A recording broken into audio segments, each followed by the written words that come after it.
Syria में सरकार विद्रोही गुटों के साथ में आ गई है।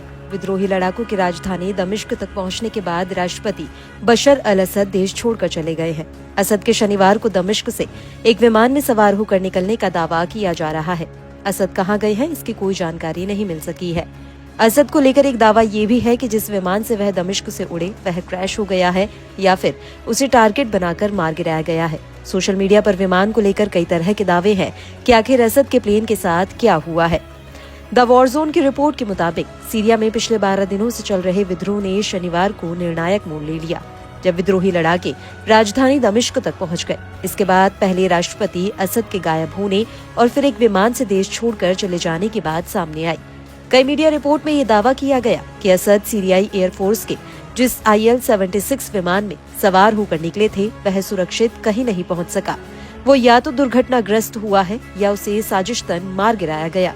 विमान में तकनीकी खराबी के भी कुछ दावे लोगों ने किए हैं। ऐसा दावा है कि असद विमान से रूस जाने के लिए निकले थे, लेकिन उनके साथ कथित रूप से एक हादसा हो चुका है। आपको बता दें कि सीरिया में लगातार हालात बिगड़ते जा रहे हैं। विद्रोहियों ने सीरिया के 3 बड़े शहरों पर कब्जा कर लिया है। इनमें अलेप्पो, होम्स और दारा शहर शामिल है। विद्रोहियों ने होम्स में बनी राष्ट्रपति बशर अल असद के पिता की प्रतिमा को भी तोड़ दिया।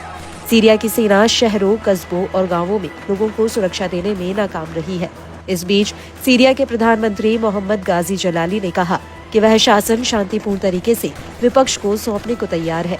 जलाली ने कहा, मैं अपने आवास पर ही हूँ और कहीं नहीं गया हूँ, और ये इसलिए क्योंकि मुझे अपने देश से प्रेम है। उन्होंने कहा कि वह काम करने के लिए अपने कार्यालय जाएंगे। साथ ही उन्होंने सीरियाई नागरिकों से सार्वजनिक संपत्ति को नुकसान न पहुँचाने का आग्रह किया है।